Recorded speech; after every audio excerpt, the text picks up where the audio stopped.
All right, being 5:15, I'd like to call the Personnel Finance Committee meeting to order. Please stand for the pledge of allegiance.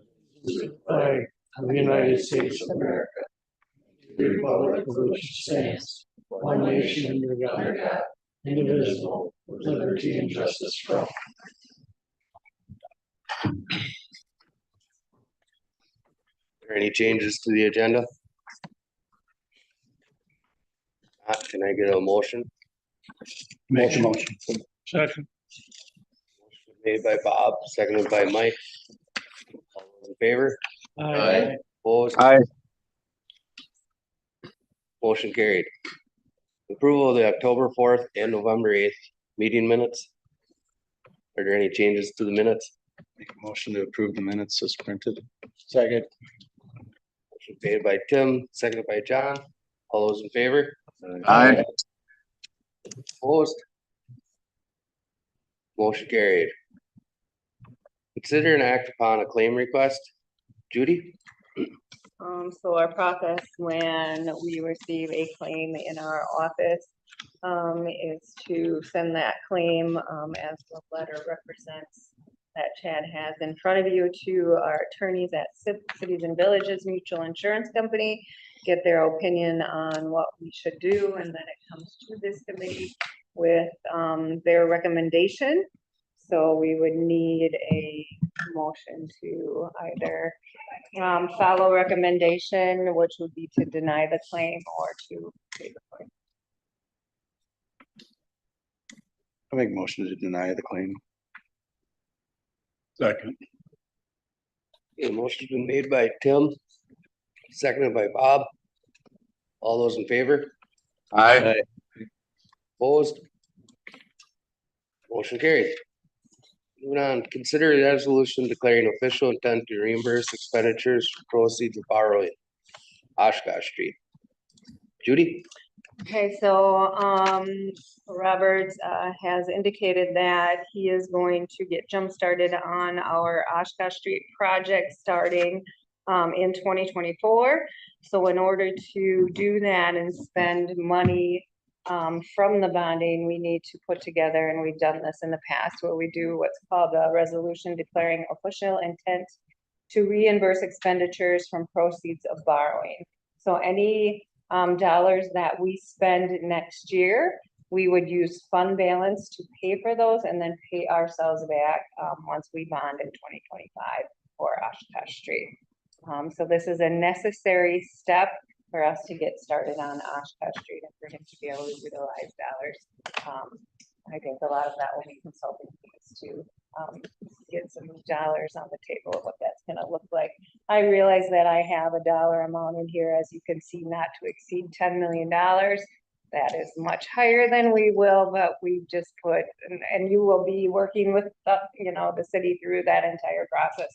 So it will not be any more than you approve at the time, just a number at this point. I'm not anticipated to even have that, so. Wasn't there some matching funds or something for this, or what for the Oshkosh project? Correct, we have, what is it? $2 million grant, LRIP 2.7. grant that we got for Oshkosh. We also will be able to be using some TID dollars.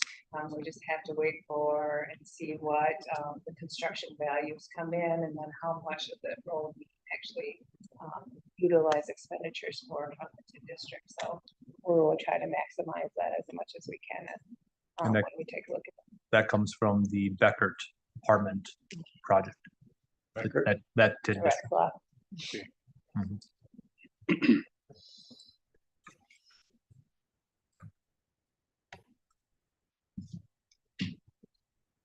Any other discussion? Is there a motion? I'll make a motion to approve a resolution declaring official intent to reimburse expenditures from proceeds of borrowing Oshkosh Street. Second. Motion's been made by John, seconded by Tim. All those in favor? Aye. Opposed? Motion carried. Finance Director's monthly reports. Judy? So we are sitting at the end of October as far as financial reports are concerned. Our first report is our expenditure report. And we'll take a look at it right here at this level. So we should be at, what did I say, approximately 83.33%. So you can see we're extremely close to most of those, and our insurance is now at under 100%. We did get reimbursed by the utility for their portion because insures their infrastructure, and then they pay us back for that through Civic and Villages Mutual Insurance Company. The 115 here will be reimbursed through designated funds from our cable, and see that our equipment replacement is over 100%, but again, we have designated funds, and we also have a list of equipment purchases that were carried forward into the current year. So what I do is I leave all that and fold it all together in February when I have a presentation. Equipment maintenance is at 101%. We've been talking about this. I did add $15,000 to next year's expenditure for equipment maintenance, hoping that we don't see 15,000 this year, and that we go into 2024 in shape for that line item. And that's about it. I don't expect any except the maintenance account to go over this year, and then we will talk about how we will make up that difference once we hit February. I'm thinking our interest line item, when you take a look at our revenue side, we'll be able to fund the difference that we end up with here in December. As we know, we don't want to be at this point saying we can't fix a snow plow truck or something of that nature, any kind of maintenance on our equipment. We have to be out there plowing snows and doing what we need to do to keep our city clean. So probably we'll go, well, we've already went over, so we'll just see what November and December turn us. Any questions on any of those? Revenue side. And the only line item on here that I do not anticipate in full is our tax equivalents. We had a conversation about that last finance meeting. That the tax equivalent is extremely vulnerable when it comes to the tax rates. We're down about 70 or 80,000 but you can see here, I'm not extremely concerned at this point because we did collect about 83,000 and have 2 more months to go on our interest side. So we should overall still be in good shape on our revenue side. And you can also see our license and permits here. I think a lot of that is our construction permits for the year are going to be collected a little bit greater than what we had budgeted. So I expect this to also come to for us to collect the $9,385,000 that we anticipate. Any questions on the revenues? And our assigned and unassigned fund balance. This is what I was talking about when I said that some of our equipment was carried forward. I list all of those out. Again, in December, I will be updating this, pulling out anything that we've already purchased, then adding back in anything that we may have not gotten to or gotten in 2023, and add those to the list. And then you'll see what happens is that equipment line item or the project line item will go over, and then we'll utilize those dollars that we have set aside within this. And then I'll update this whole schedule here too in February. There's the cable fund that I talked about, that those dollars will come out of. Otherwise, not much change within, or not any change within our designated fund. Does anyone have any questions on any of those? And our real tax fund, we are collecting now through October, we're at 140 or 104, sorry. And then we anticipate having those dollars going into 2024 and utilizing them. We should actually say 2024, but for downtown, we're still gonna get together as a group and go through where that project's at and what those revenues look like. But it could very well be that we put some dollars into our downtown. And then here's all the projects that have been completed with the wheel tax today. And then these are all the projects we're looking at into the future. And then here our next big one after we finish downtown will be Oshkosh Street. So that's why we're doing our resolution, so we can get ourselves set up for that road construction when it comes in 2025. Then you can see that, I think I have that, yep, there's the grant that we were talking about. There's some estimated $10 currently. And then, the rest of our ARPA funding. Just a little bit left over from the downtown project from this year.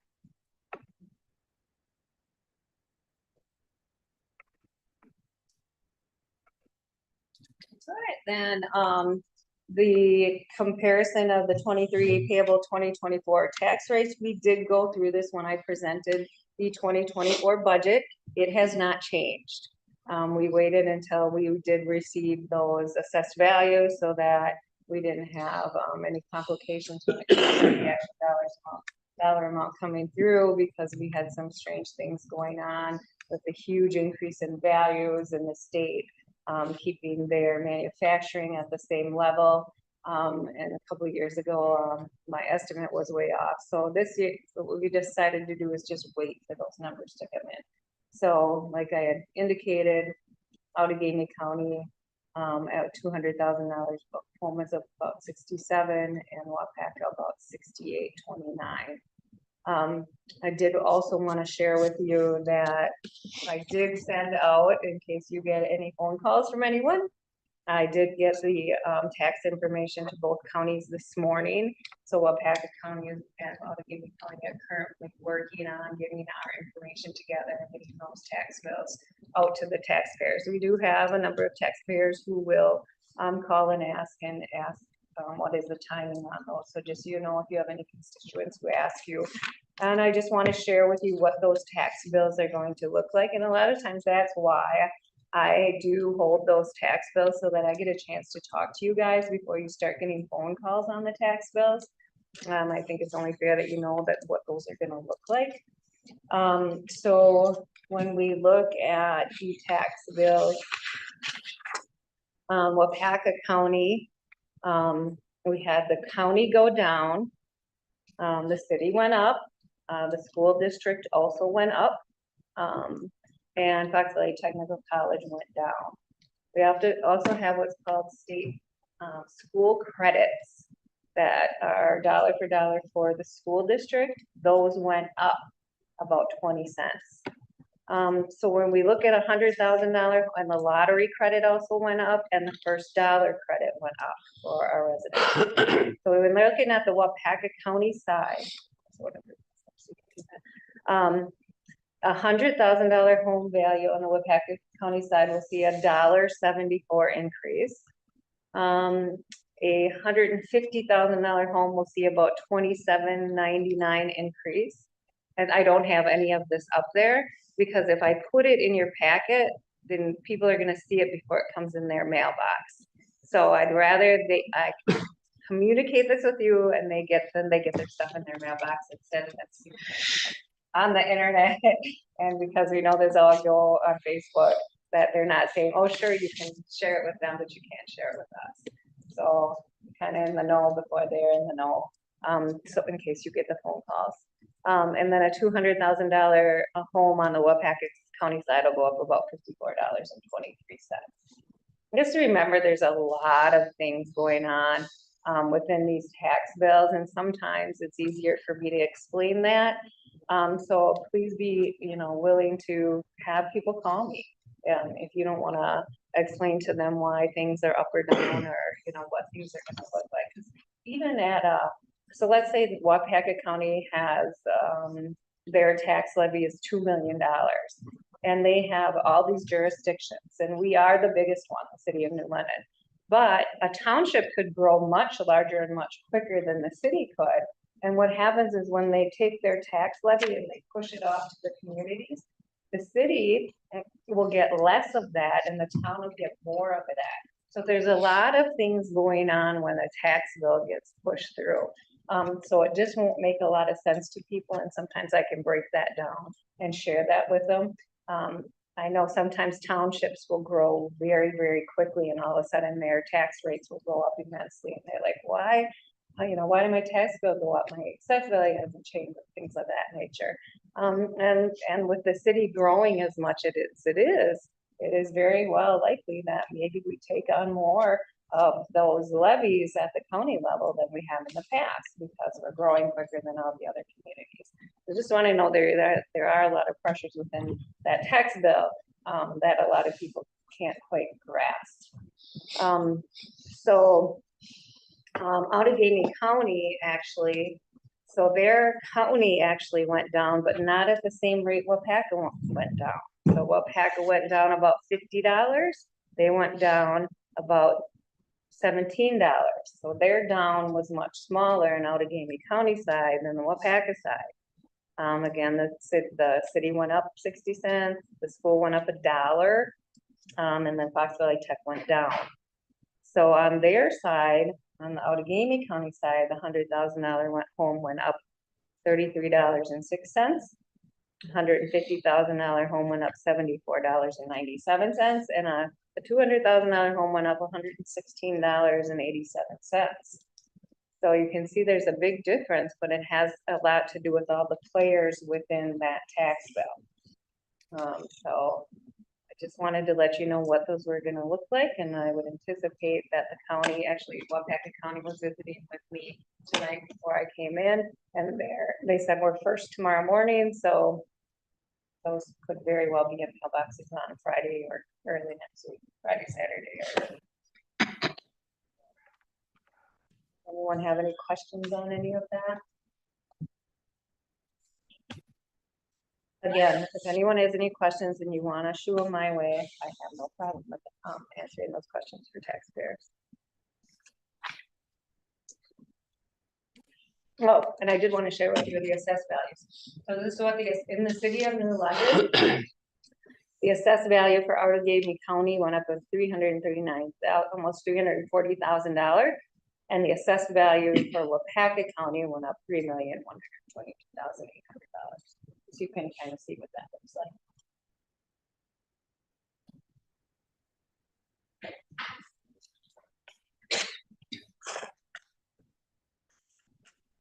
All right, then we're on to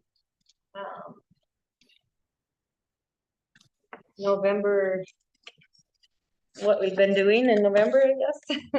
I attended the budget hearing and completed the budget ordinance and all the required information that have to do with the budget, notices to the paper and all those kinds of things.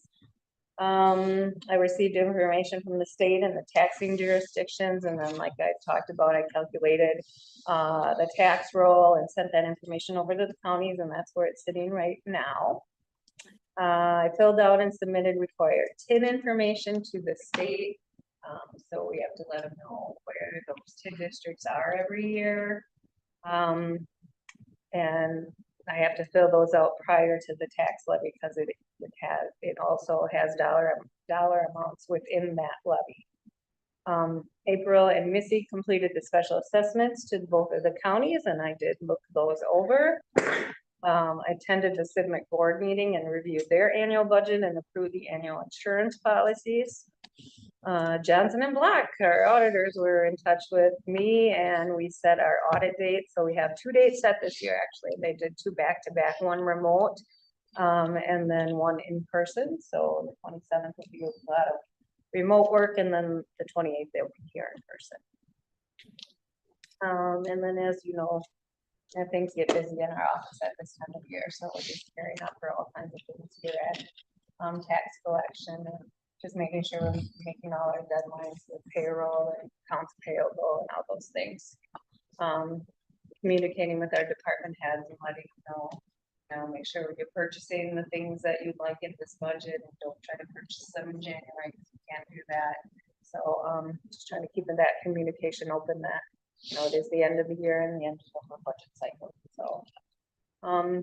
And then the 10-year capital projects and equipment schedules are updated, and we'll be going into that in our next one.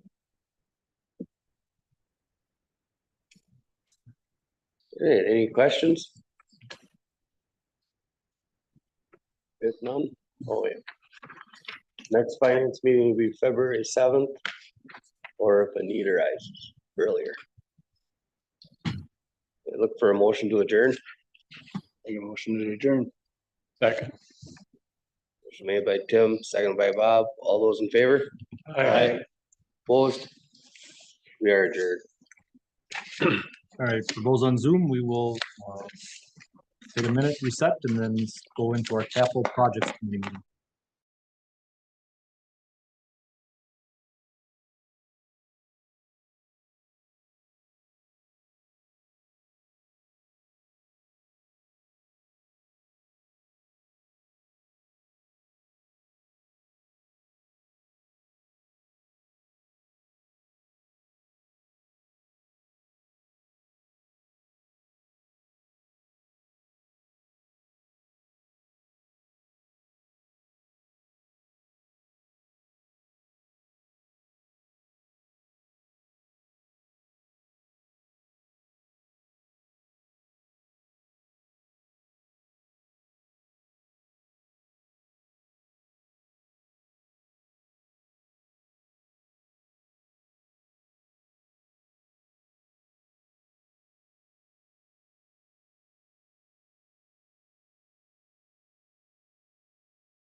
All right.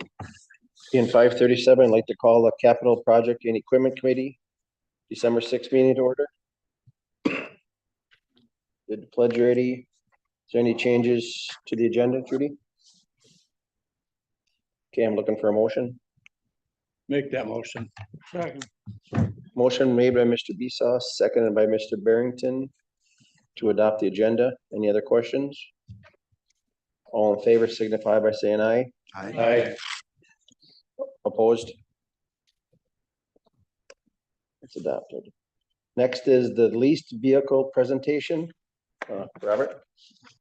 At this time, I'd like to introduce Ben Waldresser from Enterprise Fleet Leasing.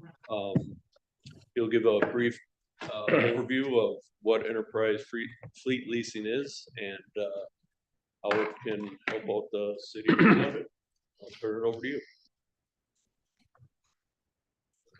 That's the clicker right there. Well, thank you, everybody. I appreciate the opportunity. I want to leave most of this open for conversation. So I want to kind of just hit on other communities in the state that are already taking advantage of the program. I want to hit on the differences between our type of leases versus kind of what most people have is in terms of a general knowledge of traditional leasing. And then really how we want to get started here in the city to hopefully help you budget for light duty vehicles easier, and also allow the city to run newer vehicles as well through the program. So overall, if you look at it as a company, Enterprise has over 2,000 government agencies across the country that are already doing this. We have over 75,000 leased vehicles here in Wisconsin, over 50 local government agencies today that are already taking advantage of it. You can kind of see here some of the cities, some of the counties that are already on the program. And what I'll do right now is kind of just explain what the goal is instead of having to buy vehicles and hang on to them as long as possible, Enterprise and our leasing program allows you to make better decisions on the right time to sell and thus maximizing on resale, lowering your overall cost of operation. And at the end of the day, what the focus on the leasing piece is in most leases, you have set terms, set mileage conditions, and also condition requirements where you can't really alter vehicles. None of that works for a lot of departments in local government. So with Enterprise's model, there's no mileage restrictions, there's no condition requirements. And at the end, when we go to sell a vehicle for you, that money comes back to the city versus going back to, say, a dealership if they were leasing a vehicle to you. So the city actually is the one that gets the benefit on the resale at the end. So that's really the concept of how the program works. And if you look in your packets, we have about there's kind of an analysis we ran on 4 vehicles as an opportunity to get started. The city as a whole has about 35 vehicles that are a perfect fit for this program. But as a start, we have 4 vehicles there. We kind of ran some just numbers and analytics to show that even though you're passing vehicles down, that can seem like a less expensive way of using vehicles, but you're also missing out on the opportunity to sell the vehicle at that point. And by running it longer is really costing the city money. It's not hard dollars in terms of money you're having to come up with to budget extra, but it's money you're not getting. So in terms of overall cost of operating, it's not really saving the city money by passing those vehicles down. Plus, a lot of them are higher mileage, higher engine hour vehicles that were used in the police department. So again, are those the best vehicles for people that are using them either at City Hall or in DPW? And those are some of the things we talked about with the leadership team here as far as some opportunities to help and a way to kind of get started. So that's really what I wanted to hit on. I know it's a completely different way of doing things for a lot of communities as we get started. But the nice thing is we can take a year-over-year approach as far as opportunities for vehicles to add to the program down the road, to stay status quo with where we start. But that's what we're trying to accomplish. And I'm pretty excited because it's going to really help the city not have to hang on to vehicles for so long and actually make it a lot easier to budget for those vehicles. So I'll open it up to the floor if anybody has, I guess, initial questions or thoughts with what was in their packets as far as where we're hoping to get started here. So can we go through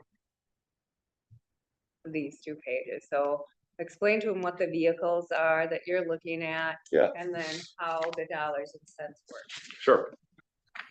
So if we go back to the other slide there where we talk about the current vehicles, that we're looking to replace. So it's basically 2 vehicles in City Hall, 1 vehicle in DPW, and 1 vehicle in the rec department. And as you can see here, they are former squads that have been put into service or passed down into service for these departments to use.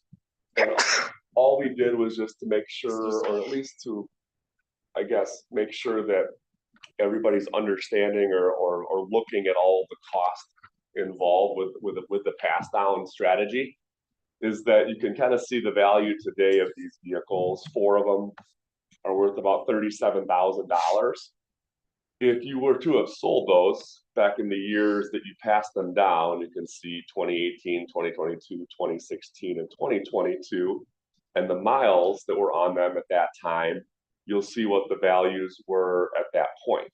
And then essentially in what you've run those vehicles for from either 2016 to today, 2018 to today, 2022 to today, 2022 to today, essentially it's cost the city between $740 a year to almost $2,000 a year in terms of lost value. And then also they can think about what you've had to put in terms of additional maintenance in those vehicles over those years. Whereas a program through Enterprise, all you're really doing is oil changes and tire rotations on the vehicles. So there's some other opportunities as far as the savings goes above and beyond just kind of what we call the holding cost in terms of what your actual cost of operating is. But we just wanted to show that to make sure that the committee here is understanding it's not free to pass those vehicles down. It appears free to do that, but in reality, you're missing out on an opportunity and it's costing you in depreciation and the maintenance costs, which we don't have hard dollars on, or at least I don't think we do. But there's a cost to the city to continue to maintain these vehicles that are, as you can see, high in miles and certainly high in engine hours, which engine hours are just as hard on the vehicle as miles are. So that's kind of what we wanted to show here. And the next slide is showing kind of the initial budget proposal in terms of where we're getting started. So right now, this is showing 4 SUVs. It sounds like there's an opportunity to actually save a little more money by doing 3 SUVs and 1 sedan. But just so we're kind of shooting high, because it's always better to have a high number than a low number to come back ask for more. Here's kind of where we are for the 4 vehicles. So basically it's 4 Ford Explorer SUVs. You can see there as far as what the full lease cost is. It's $30,000 a year for 4 of these vehicles. And what we want to kind of make sure you understand that is if that's for a full year. So if we order the SUVs now and they come in next spring or early summer, next year you're really only having to budget or come up with the funds, for the prorated amount, because you don't start seeing a bill from Enterprise until the vehicles are in service. So the prorated number that's highlighted in yellow there is just showing you that with our plan today, likely you'll be budgeting or needing about $15,000 to pay Enterprise for the use of these vehicles in 2024. And then the succeeding years would be $30,760, which in today's world doesn't even buy you 1 SUV. So that's kind of the benefit, and why I mentioned earlier, it's a lot easier to budget for vehicles this way. And then from a long-term sustainable opportunity, you can see here today, the 4 that we're replacing are worth conservatively about $37,000 in resale value.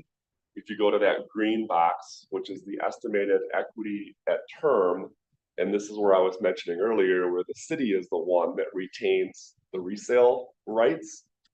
Now these 4 vehicles are worth almost a little over $62,000 to the city. So in reality, we're refreshing these 4 old vehicles with brand new SUVs, and in 5 years, they're going to be worth more to the city than they are today as we're starting, almost worth twice as much to the city. So that's really just the concept of it, kind of explaining how we get started. And then every year we can come in and look at the city's budget and figure out if we can add to the program, kind of where the budget dollars shake in and how we can maximize those returns. Because if you look at all the other cities, villages, counties we're working with today, we meet with them every year. It's not like we're not just leasing you these 4 vehicles, saying good luck, and we come back in 5 years to help get you new ones. We're helping you strategize every budget year to maximize every dollar you have in your CIP budget.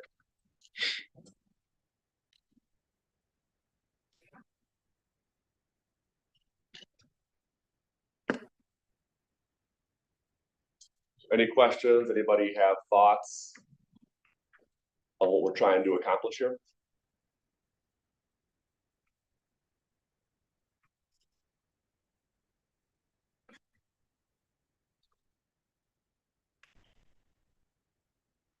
So if we do this, we're gonna get new vehicles every so many years, and then the old ones are gonna stay here like they are now, or passing them down. Is that what we're doing? I mean, the city has the rights to do whatever they want throughout the vehicle history, throughout the vehicle life, or when we sell the vehicle. So in this example, it's kind of showing you that after 5 years of use, you'd sell it, you could take that money back and then put it down towards the new vehicle payments, and now your payments are lower. So that's kind of the goal of this program too. In a traditional lease, you always have a same flat rate, and it's only going to increase over time with inflation. With this program, we try to make it where you're actually driving costs down. So for example, like the city of Wausau and their police department, they have vehicles that they lease that cost them like $140 a month. So when they budget each year, they're literally having to budget less than $2,000 in their budget to use a vehicle that's no older than 4 or 5 years old. Because what they do is they keep replenishing that resale money and continuing to put it as a down payment on the next rotation to lower what their payments are in the future and make it even easier to budget. For this example here though, yeah, if there's ever where you still want to pass vehicles down, you can. But what Enterprise is trying to show you here is that that's not necessarily the most cost-effective way of running these vehicles. And it's also putting you in a situation where you're running vehicles that are over 10, 15, years old in some instances within some of these departments. You talk about vehicle safety features, you talk about downtime and headache with running older vehicles, some of the other benefits that come along with a plan like this. The nice thing is you're making those decisions on a vehicle by vehicle basis. So if the city did say, hey, we do want to pass this vehicle down for whatever reason, you're still able to do that. You're never going to have every vehicle in the city under a lease through this program.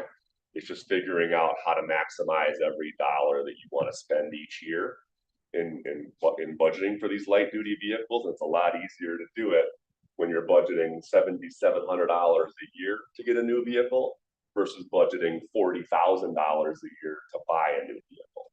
That's where it comes. That's where you're able to maximize more of your dollars and doing it this way versus purchasing them outright. And as vehicles have gotten more expensive and will continue to get more expensive, this program helps you even more. So what if they go over the mileage?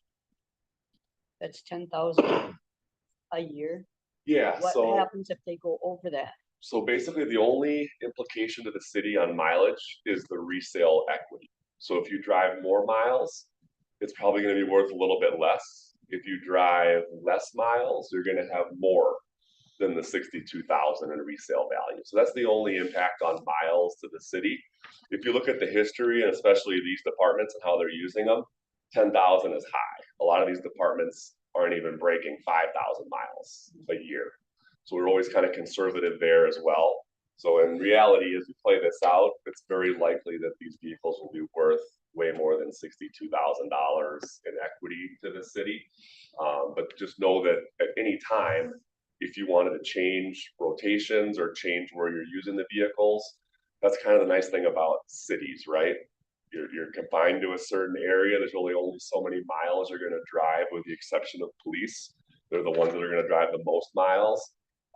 Really where mileage comes up in our program is we work with a lot of construction and contracting companies like a Bassett Mechanical. They're going to have vehicles that drive a lot different mileage depending on where their jobs are, where their territories land. So that's where we're talking about fluctuations of 10,000 miles a year to 40,000 miles a year.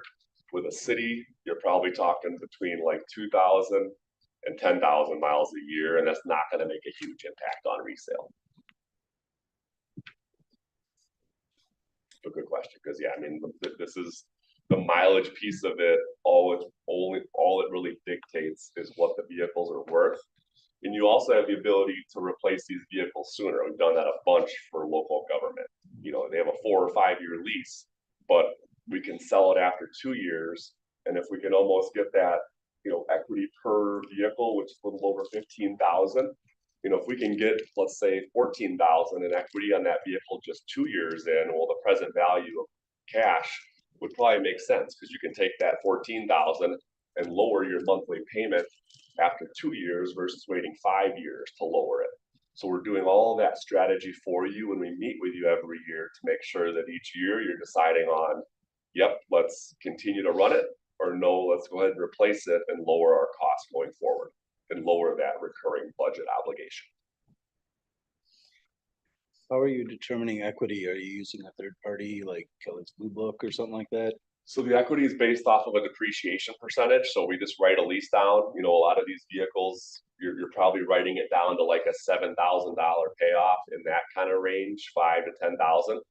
The equity is whatever enterprise sells it for versus what the payoff is at the time that we sell it. So the equity is determined based on what we sell the vehicle for and what you owe to satisfy the lease at that point of sale.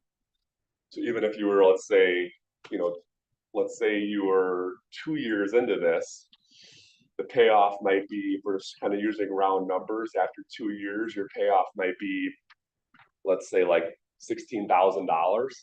If enterprise sells it for $20,000, you get $4,000 at that point. That's how the equity works.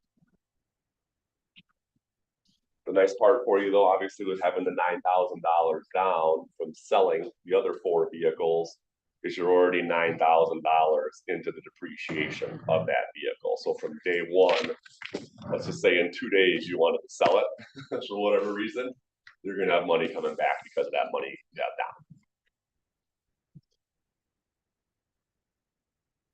How does that work for budgeting, Judy? For like, say your budget when you're doing with leasing for capital projects? What we would do is we would put a placeholder in, so we'd have a line item that says lease vehicles. And you would put 15,380 in the current year and next year 2024. And then whatever that lease is on those vehicles, so $30,000 for the next 4 years after that. So when we approve capital projects, you would start with the lease and say, okay, we have to approve our lease every year, and you would start with the lease and then go from there. But we put a place in all those, that's why we do 10 years out at a time, so that we don't forget things as we move forward. Then the goal would be to try to maybe at year 3, year 4, even potentially get that $30,000 number down by replacing them if it makes financial sense. And if it doesn't, you just continue to ride it out for the 30,000 each year. And you monitor that, correct? Every So year. it's not us monitoring whether it makes sense to sell. It's Enterprise, because they're the ones who are selling it. Yeah, we're coming in and we do the analysis on the 4 vehicles that you have leased, and we'll have the analysis on the other 31 vehicles in the city. Even though they're not leased, we'll still do the analysis each year and show you what they're all worth. Obviously, for the ones that you own, there's no payoffs. You have the full equity in those vehicles. And then for the vehicles you have leased, we'll show you what the payoff is versus what the vehicle's worth. So each year you'll kind of get an equity analysis to your question. You get an equity analysis on the entire city fleet every year through Enterprise. And you can make decisions however you want. When we make our recommendations, the city is always has the final say on when to lease a new vehicle, when to replace a vehicle, or when to hang on to a vehicle. You had mentioned oil changes and tire rotation. What other maintenance is included with the lease? So in this pricing here, everything mechanically related is included. The only thing that's not included are tires and brakes because they're wearable items. We're hoping to replace these vehicles before you would need new brake pads or new tires. So let's say you catch a nail, whatever happens, and you need a new tire, that would be at the city's expense. Everything else is covered underneath the 30,000 recurring or the 15,000 in year 1. And that's from oil changes to flushes to everything the manufacturer recommends. Enterprise has those repairs performed at whatever shop in town you want to have them performed at, whether it's a dealership, a local shop. That's how the services are performed. Transmission goes out, you guys replace that? Correct. I mean, in the case of these vehicles, if something like that does happen, there would likely be an opportunity for us to get that fixed and sell it for you, so you're not having to deal with a vehicle that's going through that's new. But yes, the city is completely off the hook for any kind of repairs, whether it be routine or whether it be catastrophic. The only thing you're on the hook for are tires and brakes, which we're hoping to not have to do based on the cycle. Because we're talking about running these vehicles probably 3 to 5 years. Probably based on your real mileage, it'll probably be closer to 10 to 20,000 miles on these 4 vehicles versus the 50,000 we're looking at here. But just to make sure everybody understands kind of the variables here.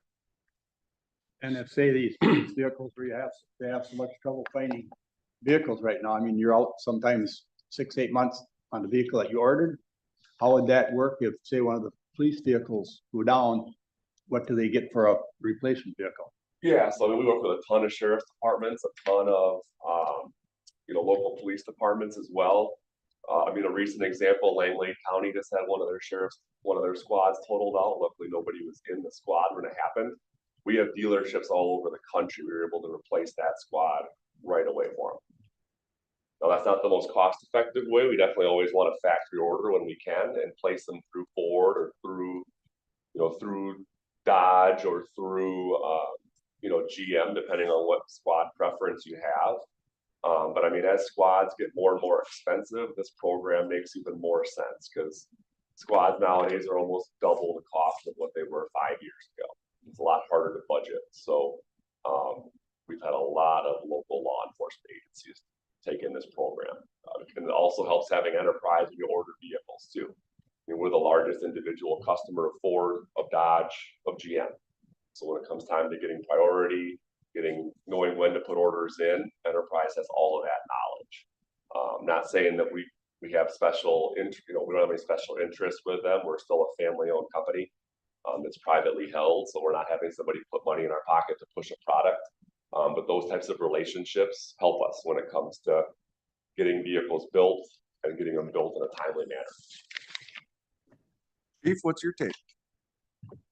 I guess something I'd like to, kind of see how it goes for the city here. We already got the squads ordered for this year, so we're kind of out for right now, but it's something I think is interesting. I think some of the prices that they had for resale, what we'd have got back then are awfully high. Because back then we were selling a lot of them and we were only getting about $5,000 to $8,000 per car. So, I'm a little lenient, a little hesitant on some of the things, but I do see that there's major, a lot larger departments going with this. So I think it's definitely something to take into consideration. I mean, last year we weren't even able to get the squads we ordered. So I actually mentioned to Robert here before the meeting that this might be something we have to look at in the future.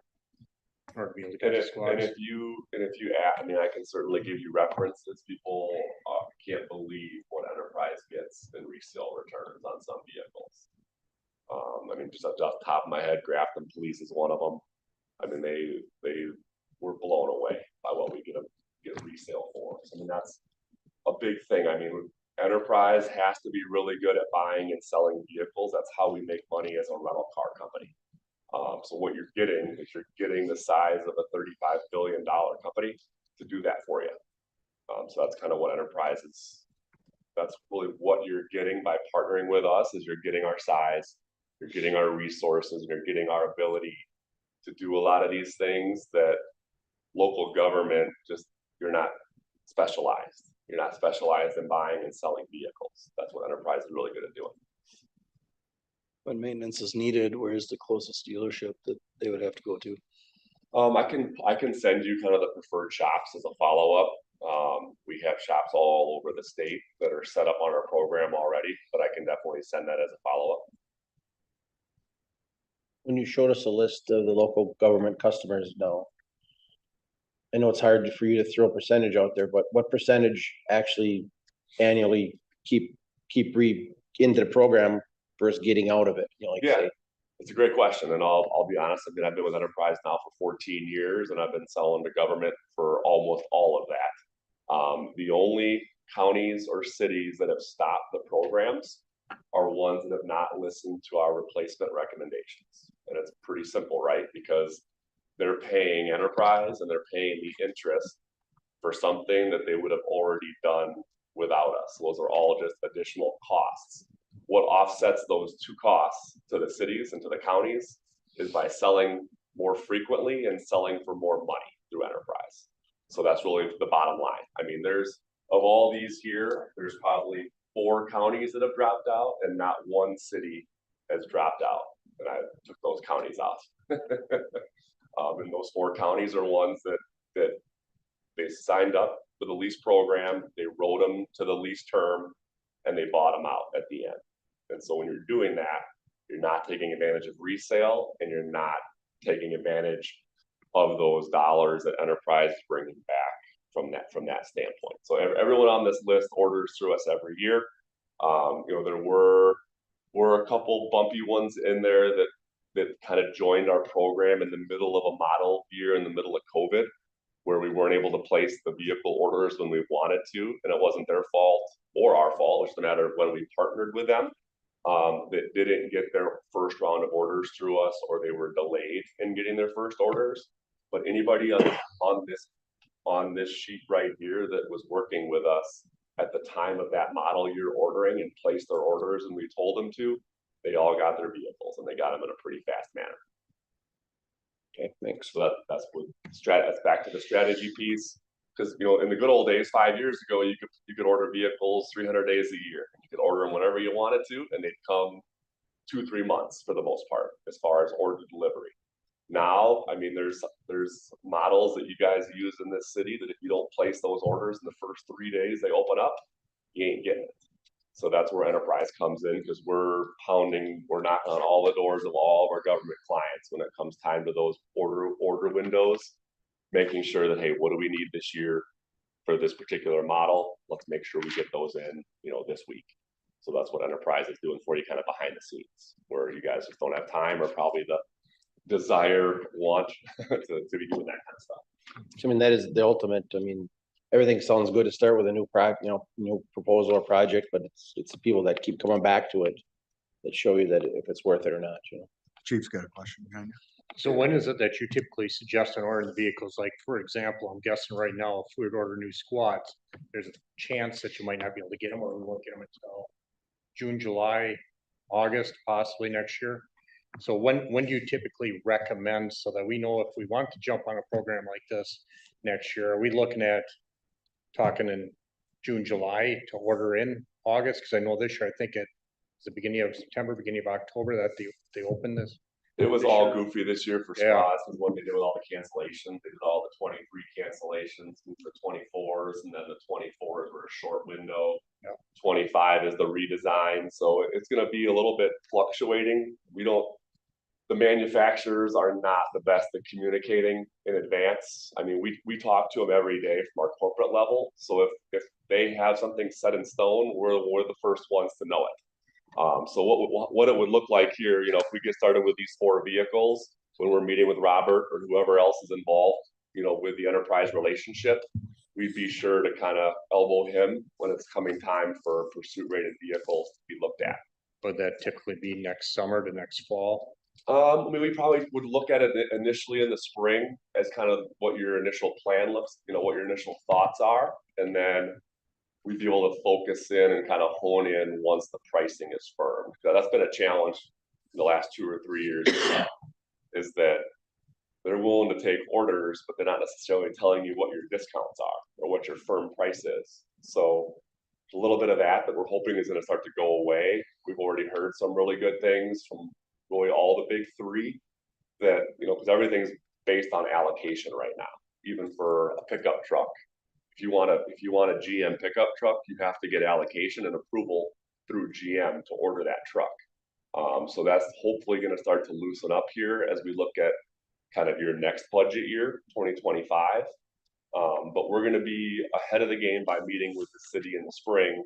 And then as soon as we can get firm pricing and know the actual order bank open date, that's when we'll be able to get that information to you and make sure that you're ready to make a decision one way or the other. I mean, even if you don't go through enterprise, you're going to benefit from the city having a partnership with us. Being part of enterprise, do you give a discount on sticker price, or do you pay full sticker price? Unfortunately, the vehicles are registered to the city, and therefore you guys are the essential owners of the vehicle. So we're only able to get you the price that you qualify for, which is still really good as a local government agency. There aren't many people that get better pricing than government agencies. So you get that by.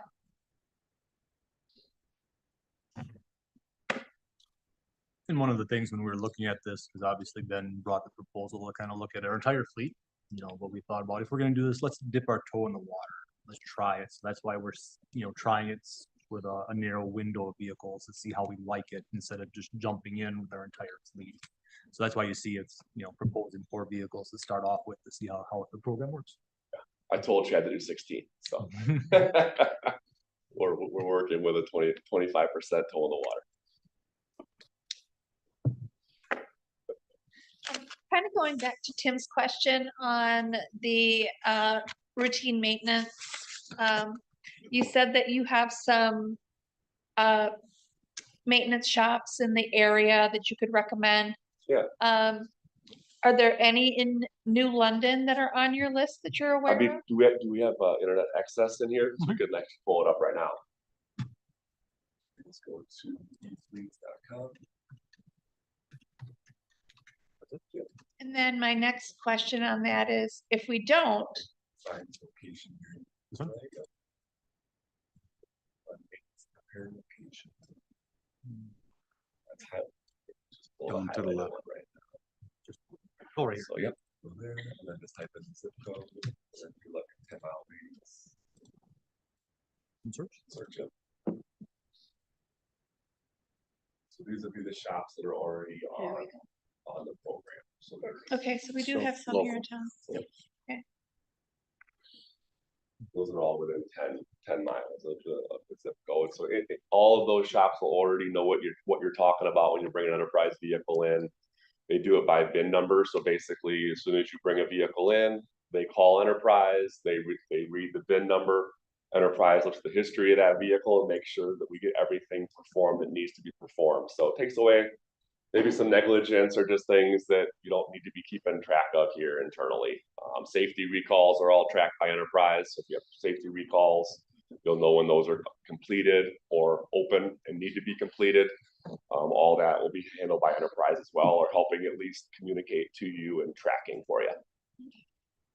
And what does it take, say that we have another, we have more automotive places than this in town, maintenance places. What does it take to get on the list for their? That's a conversation we can have. Usually we do it where the shops that are set up, as long as they're within a certain area, then we like to stick with those shops.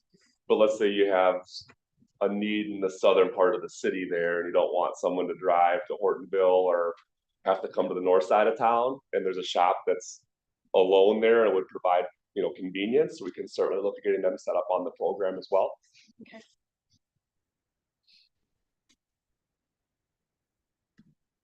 Any other questions for Ben? The last thing I'll say too, there's no contract that you're signing in terms of length and term. It's not like a cell phone agreement or anything like that.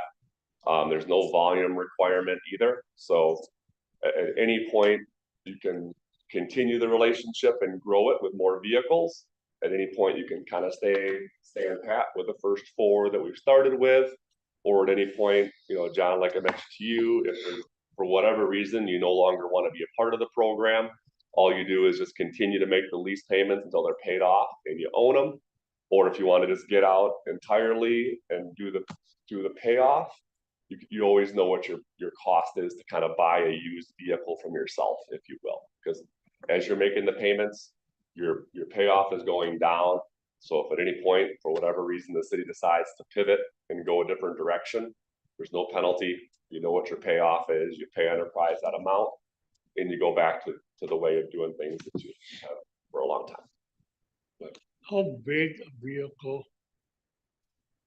is involved in this program? Ooh, good question. So we don't do ambulances. We don't do fire trucks. Outside of that, we pretty much do everything. Plow trucks? Yep. The only thing with plow trucks, though, we're talking the big plows, is that they're just such a large cost. And when you factor in the interest on an asset of that dollar amount, it can be pretty tricky. So, we can evaluate it for you and kind of show you what the differences are. But really the bread and butter is kind of like the 1 tons and below. So a lot of like baby dumps, all the way down to SUVs and sedans, because those are the vehicles that we know you can continue to cycle out. I mean, one of our longest standing government clients in the state, they have 3-yard dump trucks. How we've cycled them out over the years, they literally never have a dump truck that's older than 5 years old. And all their budgeting is $2,800 a year to use it. It's like a $70,000 truck. So they never have to go out and budget $70,000 to buy one. It's $2,800 a year, and it's never older than 5 years old. That's how that's worked out. We've been doing this for like 13 years now. So that's kind of long-term goal of this. I know at the beginning it kind of seems unnatural, or we don't have monthly payments now. It's nice to kind of buy and not have to worry about monthly payments.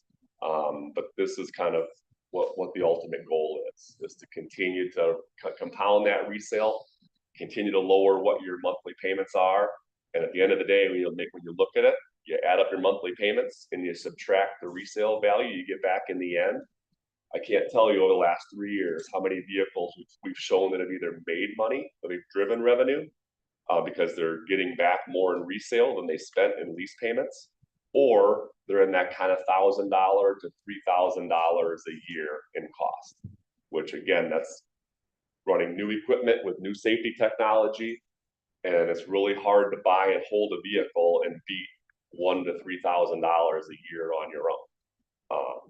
Cause you're gonna have to sell it for a lot of money, and you're gonna sell it at the right time, and you have to dodge a lot of maintenance bullets over 10 years, let's say, in order to beat that number. So that's kind of the concept of it, and that's where year over year Enterprise is kind of taking that approach for you to really see how low we can get that annual cost down to on a per vehicle basis. Last question. When Mark was asking about the transmission drops, I think you said in year one, is it covered for the whole 5 years? It's covered the whole 5 years. So all maintenance for the whole 5 years? Correct. Okay. So everything we talked about, all of that's included with your payments. The only thing that's not, tires and brakes. Any other questions for Ben? I guess if not, then thank you, Ben, for your presentation and Thanks for your time. Thank you. next thing on is review the 2024 to 2033 capital equipment and project schedule. Judy? Okay, so what we provided for you when the packets were sent out was a 10-year both capital projects and capital equipment schedule. What the department heads do is we not try to only think about this year, but we try to get a visionary of what the next 10 years looks like. So you can see the first 5 years are pretty probably solid. I'm sure there'll be a lot of changes between now and the year 2028, but more solid than when we get out 6, 7, and 8 years. I hope it stays in $171,000 in year 20, but I don't think so. That's, I mean, the department has put a lot of time and thought into putting together these lists and projects and equipment. And I really appreciate that. And especially when we're going out for bonding, we use a lot of this information, and Ellers and the bonding rate agency is real interested to know that we are not just thinking of tomorrow, but we're thinking of 10 years. Sometimes they will have me actually go back and ask department heads to take a better look at our 5-year plan, and they want to see that information also. So we do hone in a lot on the 5-year plan, but then try to go out 10 years. The other information that was in the packet that was presented was, the agenda here. Each of the department heads went through the current 2024 capital equipment and project purchases. And they gave you a little synopsis of what does that project look like, why does it needs to be replaced, all those kinds of things. So that information is also included in your packet. But going back to this, so what happens then is all of this information comes into our office. April in our office actually assembles the information for me. We put the information together for the packet tonight. And then we sit down with all the department heads, Mayor is actually in that meeting also, and we take a look at the current 2024 requests, and we start to prioritize them as a group. So what does it look like? What kind of money do we have to spend? What makes most sense as a group and as a city for us to be looking at and purchasing starting now, starting with our current dollars. Remember, as when we passed our 2024 budget, we allocated $500,000 to the 2024 capital equipment and capital project schedule. So that's the dollar amount we were looking at when we sat down and talked about prioritizing. Now, please keep in mind that the purpose of us getting together is so that we communicate with each other what this schedule looks like. You at this committee are ultimately in charge of what gets purchased and what doesn't get purchased, okay? So we make recommendations and we look at this information, but you may have questions about things that are not being decided on tonight. You may have questions on why that isn't on your list currently. And that's why we're sitting down here tonight. So we want to share with you what this looks like and what we think. But you also need to be, communicating with us, wait a minute. We really need to be looking at this, that, or the other thing, and maybe putting that as part of our priorities also. So, what I'm gonna start with is just going down the list and looking at those items that we talked about as a group, so that you know what we talked about. And then you guys can start thinking about what you wanna talk about and what questions you wanna ask. All the department heads are here that are requesting, equipment today. Part of why that gets done too is because it takes a long for us to get everything. So the sooner we can approve some of this stuff, the sooner we can move forward. And trying to find equipment, and making sure that we're not breaking down half the equipment that we need to move forward. So what it looks like, is the list that is for 2024. Anything that is starred in a red is what the group decided, would be a priority of approval tonight. And again, you are the committee that decides whether that happens or not. Also maximizing out our $500,000. Also, we know that once I put together the information for our February meeting, we hope that we will have some operational dollars that we can also add to this this allocation of dollars.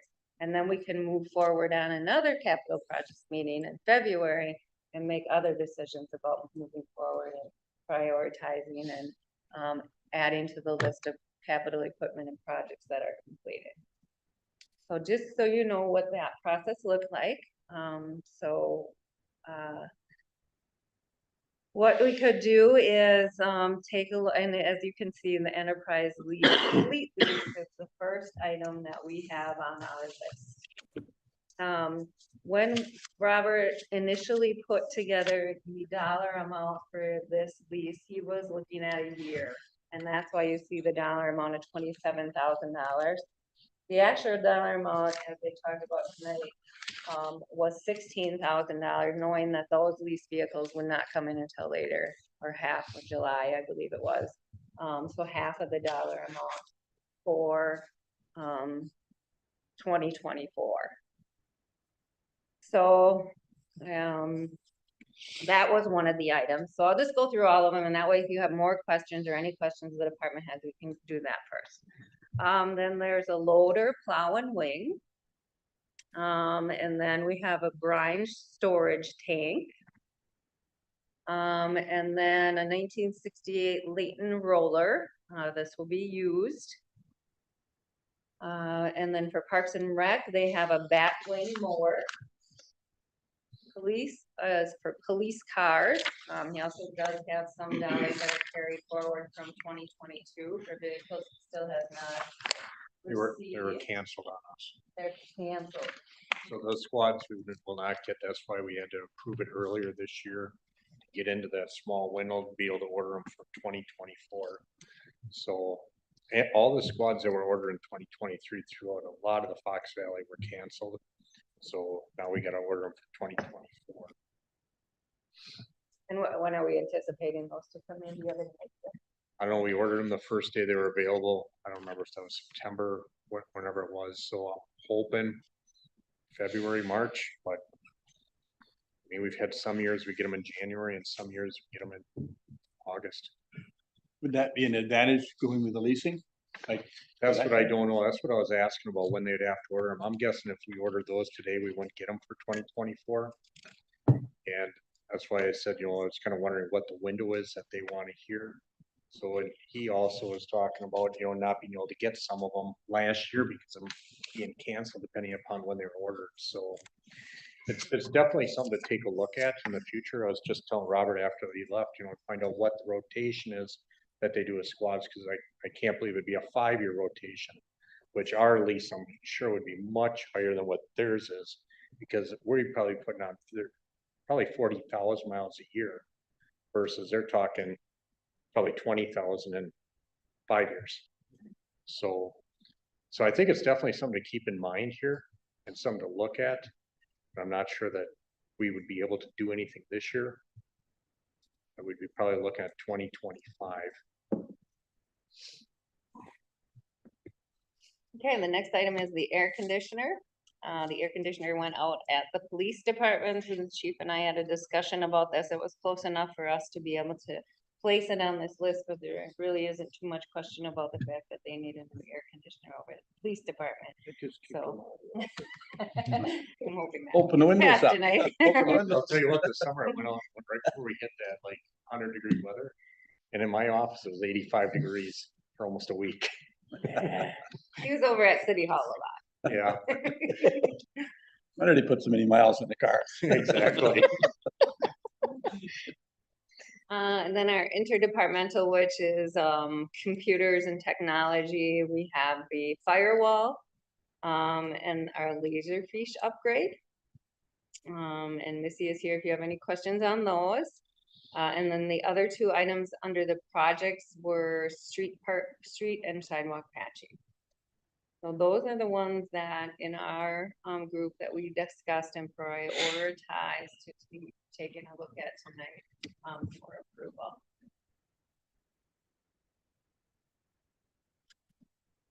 I've never went to a dealership and bought a car the same day of looking at a car. I just think it's a little ambitious to have the presentation and then have it on the agenda for next year already. I think it'd be nice to do a little bit more research on it. So Robert, just so we have all the information. So if we consider the enterprise fleet lease at February meeting, what does that look like? We'd be moving it to 2025. You'd be moving the lease purchases to 2025. Yeah, because then that would fall within that September-ish order date when everything opens up for the big three. And he said right now it would be really close time frame wise as far as ordering it and being able to guarantee delivery by mid-year. And that's why he did Explorers, because that's the only one that's left open for government bid right now. Cause I asked him about the sedan purchase, maybe to replace two, because there's two sedans right now with just one sedan, you know, for maybe use for longer commuting to training and stuff like that. The only availability, seeing how Ford does not put sedans out anymore, is that we'd have to go to like a Nissan. They are still open, but like GM product, all them are closed for as far as government rates right now. So if this, you know, which I'm not trying to hurry anybody, this is the way it falls. If we wait even into January, you're looking at more than likely having to go to like the September timeframe to start the program. Realistically.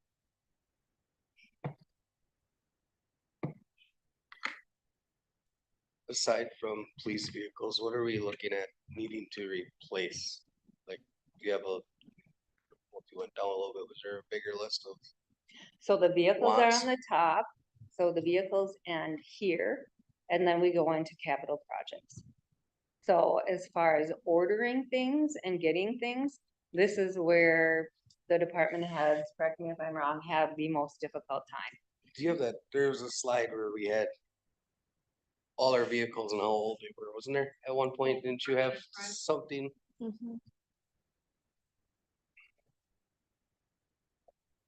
I imagine The we had ones that would fall through the lease, you mean? Yeah, I mean, there was at one time, and it might not be in this one, but there was at one time we had the list of our vehicles and you had prorated out 10 years on what year we wanted to replace them, like when they got, I guess, easier question, how many of our vehicles are 15 years old? Cause that's our 12 to 15 year cycle. Our, fleet vehicles or Fleet vehicles, yes. fleet vehicles? That I I do not imagining know. the slide that we used to have, or Chad, we have that. I'm gonna, one moment, Chad's looking please. for We have an Excel spreadsheet for that. listed Yep. on it.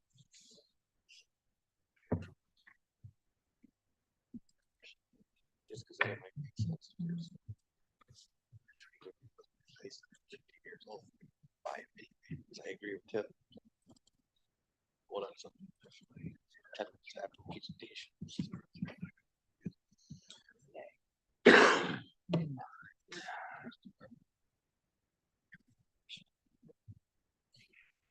So top of the squad, so Public Works. 23, 2001, 18, and you can see what they are, so pickup truck. One of the newer ones there is a 2020. Pickup truck. So with 85. this lease agreement, which four are we planning on replacing? I guess. It would be the 2013 Ford Explorer with and those are kind of listed on that spreadsheet. This Yeah, one. that was that That one first there, one, yeah. yes. Yeah, so we got the years right here. So all these were all PD vehicles at one time. And it kind of lists the mileage, this spreadsheet's a little old, so the mileage is a hair bit higher on those, but those were the four. So basically, the PD is buying new squads every 2 years and then handing them down to the park and, or the public works. Yeah, we're So turning it's them, not costing the public works any money for the squads. They're initially paid for by the police department. Or do they sell them to the public works? They hand them down. And it's not every cycle. no, I mean, it kind of varies cycle to cycle, but I would say after 2 years, typically we have about 80 to 85,000 miles on them. And they're pretty beat up. I mean, when we start trying to use them for the third year, which we've done, and we're doing right now with one of our squads that we didn't replace this year, we put a lot into maintenance. You know, we pass them down because it makes them much lighter use and with a lot fewer miles and stuff, but they're starting to get beat up by them because, you know, we're talking about probably running them on average 20 hours a day. A lot of idle time driving at 25 miles per hour, so a lot of wear and tear on them. I can speak for the 350 vehicle. I would not be I'm not currently comfortable sending myself or Morgan to civic trainings, to conference. We're gonna be taking our personal vehicles to conference this year in La Crosse because it's not roadworthy to go that far. Just out of my opinion on that vehicle. I've personally ridden in them myself as well, and they are on their last leg once they get handed down. Yeah, handed down a police car is not feasible. They're used and abused. Didn't we look at this about 3 or 4 years ago? And we looked at the cost of keeping police vehicle for 3 years versus 2 years. And we made a decision at that time that it was too expensive to keep a police vehicle for 3 years. Yes, but the problem is we couldn't get the police vehicle after 2 years because they got canceled. I mean, That's why that we're we getting got it hammered right now. replaced, but you're looking now at passed down. Just replacing already passed down vehicles, right? Yes.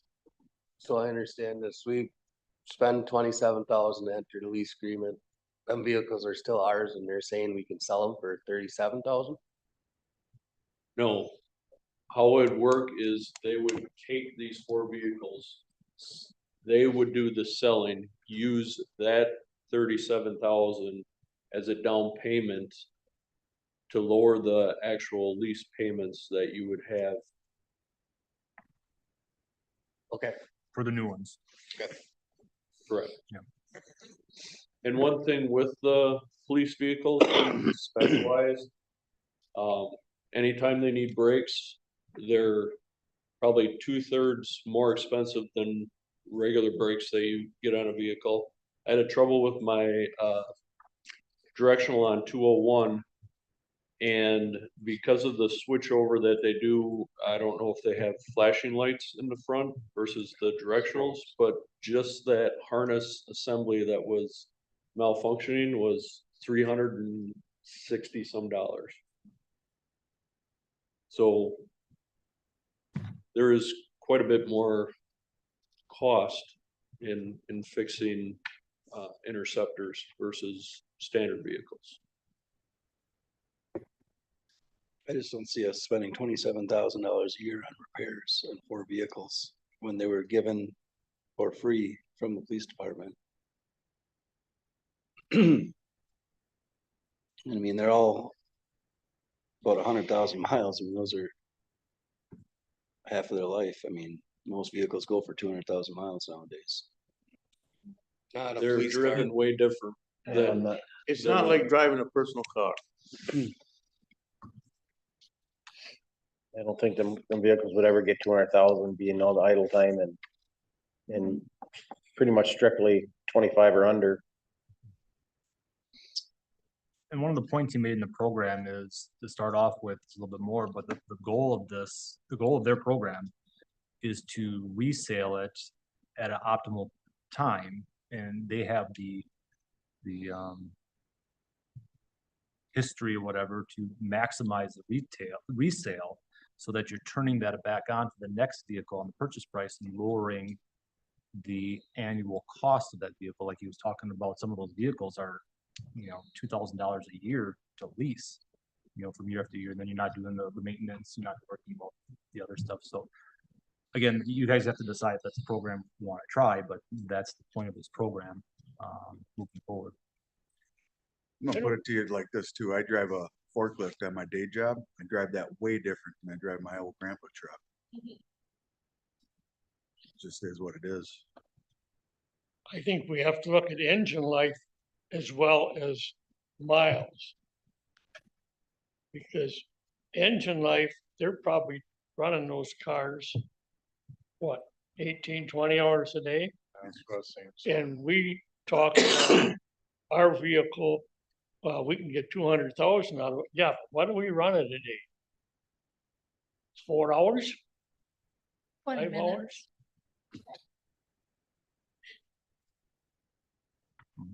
I So mean, if- you Right, can't 10 just say mileage on those vehicles. But I guess my thoughts on it is buying them like we have been and piecemealing things in uncertain markets, different things. I think this is a good opportunity to test the waters with a program that could be very beneficial, or maybe it's not up our cup of tea. But, I think that I'm not reluctant to try this. I think that he gave us a pretty honest presentation. I think Robert's done his homework. And in 10 years with the school district, previously serving on that board, we went to, and I wasn't in favor of it initially, but we went to leasing our own buses. We continued to have our own drivers, but we leased our buses. And it saved the district lots and lots and lots of money. To this day, New London has probably the finest bus fleet of anywhere. And the lease program works if you work the program like the people that know what they're doing. It's also going to save a lot of administrative time.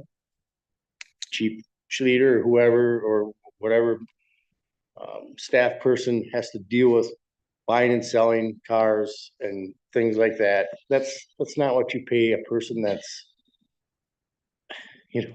of that caliber and that level of knowledge. You don't have a star bookkeeper out mowing lawn. You don't want upper management peddling cars to save $10 or get $150 better deal watching Craigslist and stuff. That's stupid. I think we should try it. It's 4 vehicles. We might say Eureka at the end of it. that's my opinion, what we're doing right now doesn't seem to be the best way to do it. I think it's worth a try. And the other point that was intriguing, at first when he started talking about, when he contacted us, I wasn't too inclined about it, but there is something to be said about all these municipalities doing it. They've obviously vetted the program to a point. I mean, you wouldn't see some of these bigger communities, La Crosse and Green Bay and some of the stuff doing it. If there wasn't something to be said about it either. That's why I asked that question of, the repeat customers, are you seeing one and dones, or people are getting into it and say, well, maybe this is worth the effort to die. I gotta agree with Johnny. I think small scale might be a time just to try it.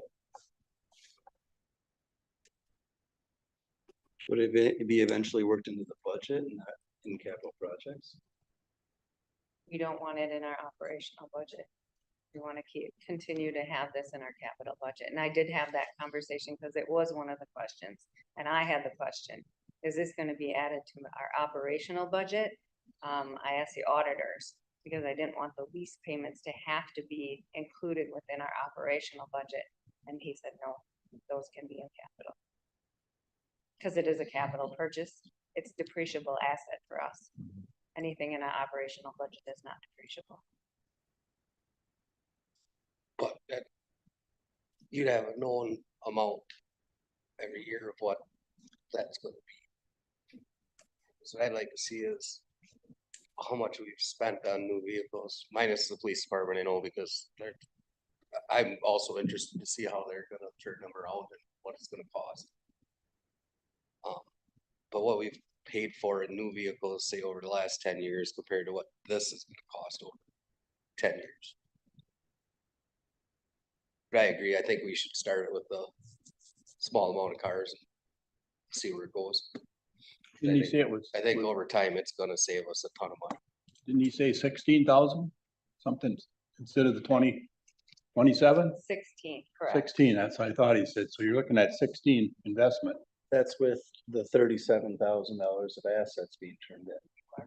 Correct. So next year, you're looking at Full price. 50,000. No, it would No, be number the of 30. 30.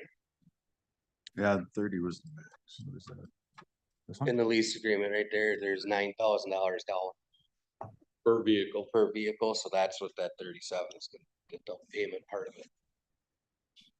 You ain't gonna buy one vehicle for 30,000.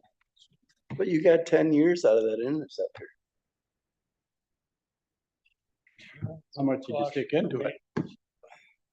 How Well, much? and the reality is, we could still end up owning these vehicles if that's our choice.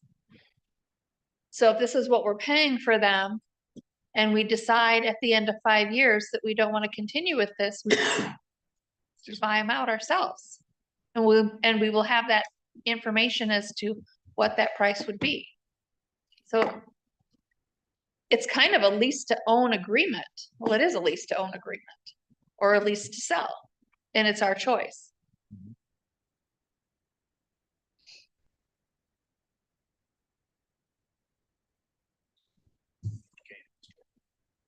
That is We gotta something do- you have to think about though too, because if Enterprise Lease comes knocking at the door telling Robert, hey, we should sell, and it's 2 years down the road, what kind of authority are you going to give Robert to manage that fleet? So that is something that probably should be discussed also. Because somebody should have the authority then to make the decisions to make the fleet move forward, right? Because you can't wait. Well, Maybe a there month. would be a window, cause they give you time to make that decision and then it could But be you could brought go to up. Board of Public Works. Yep, and Yeah. But there's gonna be an annual lease budgeted for a year. Say it's for 5-year lease. He comes back in 2 years, the goal is that the turnaround is gonna drop the lease payment, so you should have it budgeted at a certain level that year. And if he turns around and comes back and says, hey, it's time to sell, cause we're getting these resale values on these things. You should be under, right, he's not gonna tell you to sell if it's gonna cost you more money. that's the, That's, yeah, that's not their end game. that negates the whole point of the whole lease. Also, if I can interrupt for 1 second, also remember that if we're not passing our vehicles down, we will then be selling our vehicles, which depending on which vehicle it is and how old it is, if it's 2-year-old Explorer, I would think that we'd be probably in that $8,000, $9,000 range.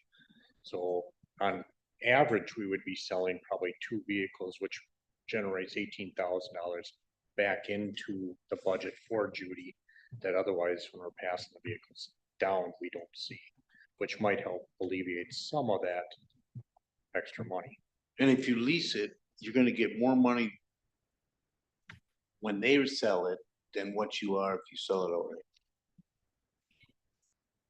Yeah, On a their 2-year power, their on a- buying and selling power. Right, because they got more buying and selling power than what we got. Why? Yeah.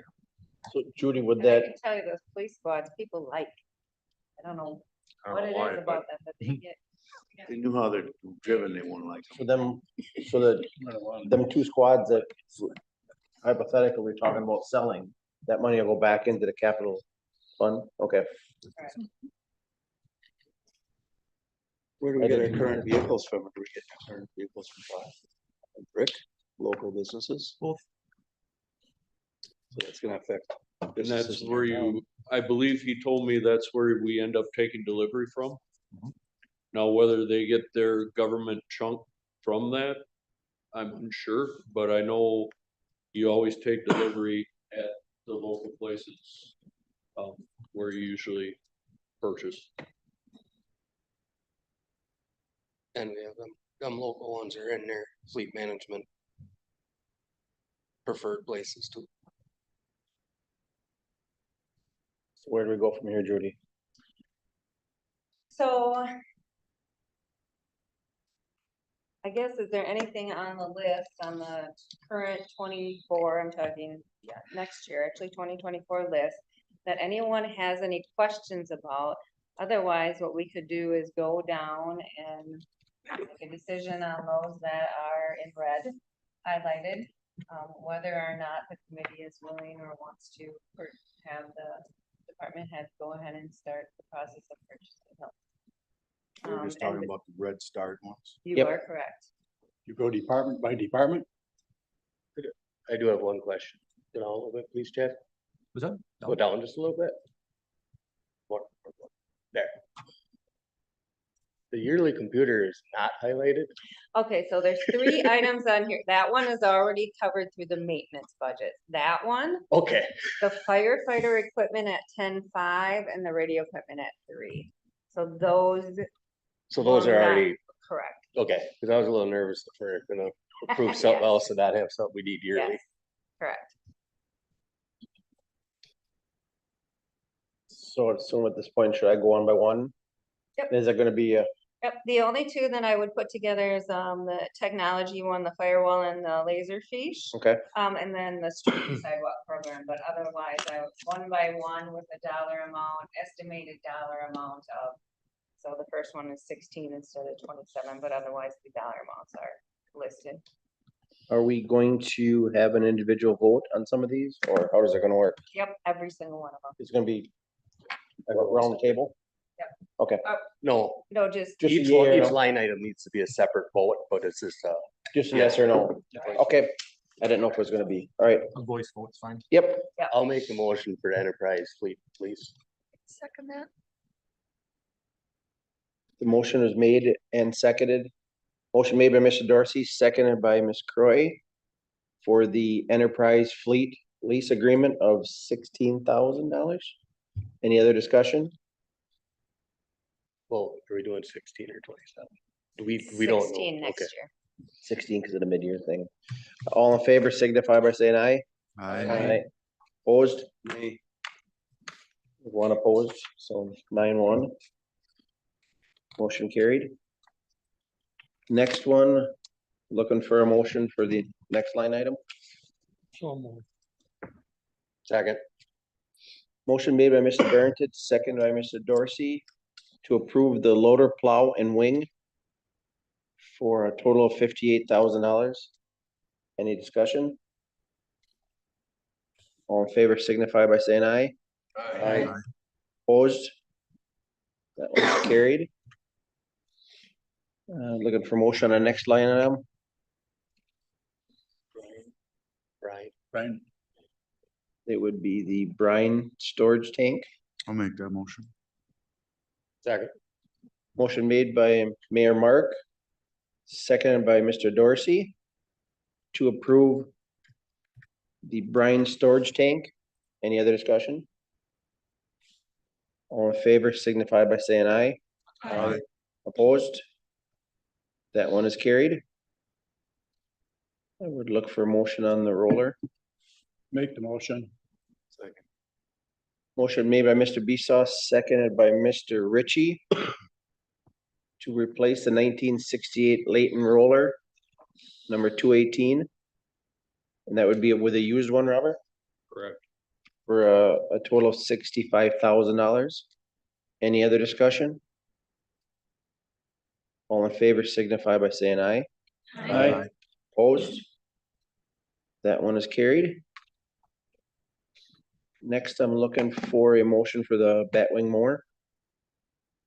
Make the motion to approve the 2016 Toro 4100D, number 305 Batwing mower. Second. Motion made by Mr. Biswas, second by Mr. Verche to replace the 2016 Toro 4100D, number 305 Batwing mower with a new one for a total of $130,000. Any other discussion? Yeah, if we purchase that mower, is that gonna be trailered to where it's gotta move grass? That would be for, There probably would be too many places where it would need to be. But if it need to be, it would be. Like, I'm saying it's used in Atten. Memorial, think of all nine Viper. But yeah. okay. All in favor signify by saying aye. Aye. Opposed? That one is carried. Next one would be look for a motion for the police cars. And make that motion for the police cars. Motion made by Mr. Barrington, seconded by Mr. Ritchie, Isa, or what did I say? Isa. Mr. Bissaw and seconded by Mr. Ritchie, sorry about that. For the police cars plus carryover of $52,573 from 2023 for $100,000. Any other discussion? Judy, am I putting 100,000 or 150? It's 100. Okay. The 52 is already set aside for 2023, so what we're approving tonight is the 100. It's just 100. Any other discussion? All in favor signify by saying aye. Aye. Opposed? Motion carried. Next, I'm looking for a motion for the air conditioner. Make a motion for air conditioning. Motion made by Mr. Roberts, seconded by Mr. Barrington to approve an air conditioner for $42,650. Any other discussion? All in favor signify by saying aye. Aye. Opposed? Motion carried. Next one we're looking at is the firewall and the microfiche upgrade motion. I'll make that motion. Second. Motion made by Mr. Mayor Mark, seconded by Mr. Dorsey to approve the firewall for $6,000 and their microfiche upgrade for $6,000, total of 12. Any other discussion? All in favor signify by saying aye. Aye. Opposed? And we're also carried. And last but not least would be, I'm looking for a motion for the street and sidewalk patching. I'll second. Motion made by Mr. Barrington, seconded by Ms. Croy to approve the street patching program for $25,000 and also the sidewalk patching program for $25,000, total of $50,000. Any other discussion? All in favor signify by saying aye. Aye. Opposed? Motion carried. That is it for that. So what that leaves us with remaining out of the $500,000 is at a 16 or 18? 16. 16,350. The process will be, for us to go through, any capital projects from this year, and see if there was some savings there. And then also go through the operational budget, and I'll do that all in January. Once we know what our operational expenses and revenues look like, for 2023, and then hopefully be able to add some dollars into,